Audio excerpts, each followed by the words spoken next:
हरे कृष्णा, राधे राधे। आज हम सुनेंगे कार्तिक मास महात्म अध्याय 13। कार्तिकेय कथा को सुनो सभी सहज मन लाए, 13वां अध्याय लिखूं हे प्रभु शरण में आए।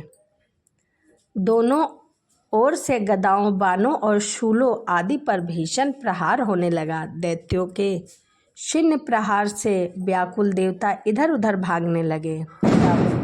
देवताओं को इस प्रकार भयभीत हुआ देखकर गरुड़ पर चढ़े भगवान विष्णु युद्ध के लिए आगे बढ़े और उन्होंने अपना सारंग नामक धनुष उठाकर बड़े जोर से टंकार किया। त्रिलोकी शब्द हो गई। पल मात्र से भगवान ने हजारों दैत्य के सिरों को काट गिराया और फिर विष्णु और जलंधर का महासंग्राम हुआ। बाणों से आकाश भर गया। लोग आश्चर्य करने लगे। भगवान विष्णु ने बाणों के वेग से उस दैत्य की ध्वजा, छत्र और धनुष बाण काट डाले। इससे व्यथित हो उसने अपने गदा उठाकर गरुड़ के मस्तक पर मार दी। साथ ही क्रोध से उस दैत्य ने विष्णु जी की छाती में एक तीक्ष्ण बाण मारा। उसके उत्तर से विष्णु जी ने उसकी गदा काट दी और अपने सारंग धनुष पर बाण चढ़ाकर उसको बींधना शुरू कर दिया।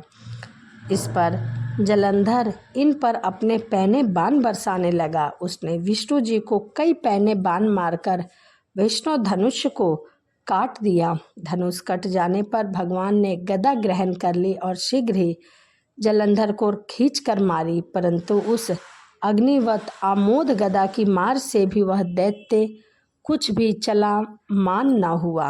उसने एक अग्निमुख त्रिशूल उठाकर भगवान विष्णु के ऊपर छोड़ दिया।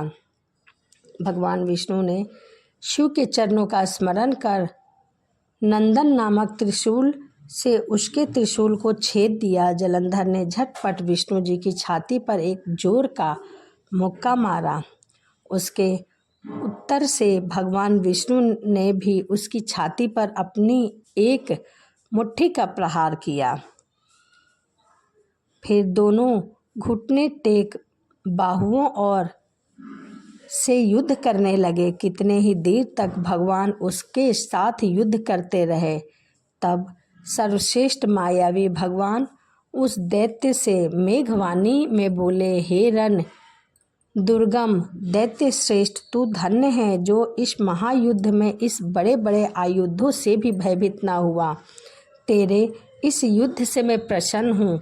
तू जो चाहे वर मांग ले। मायावी विष्णु की वाणी सुनकर जलंधर ने कहा, हे भावुक, यदि आप मुझ पर प्रसन्न हैं तो ऐसा वर दीजिए कि आप मेरी बहन तथा अपने सारे कुटुंबियों सहित मेरे घर पर निवास करिए।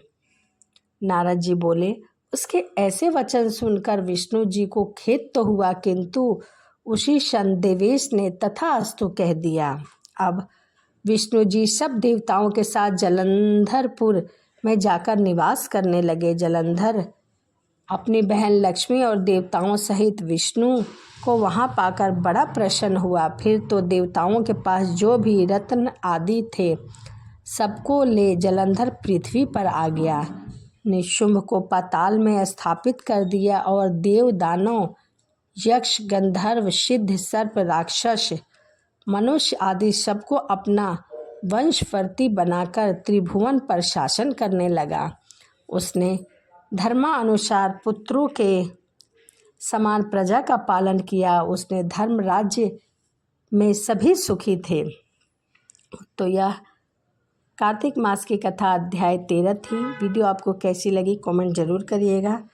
तो चलिए इसी के साथ वीडियो को यहीं समाप्त करते हैं और मिलते हैं अगली वीडियो में। राधे राधे, हरे कृष्णा।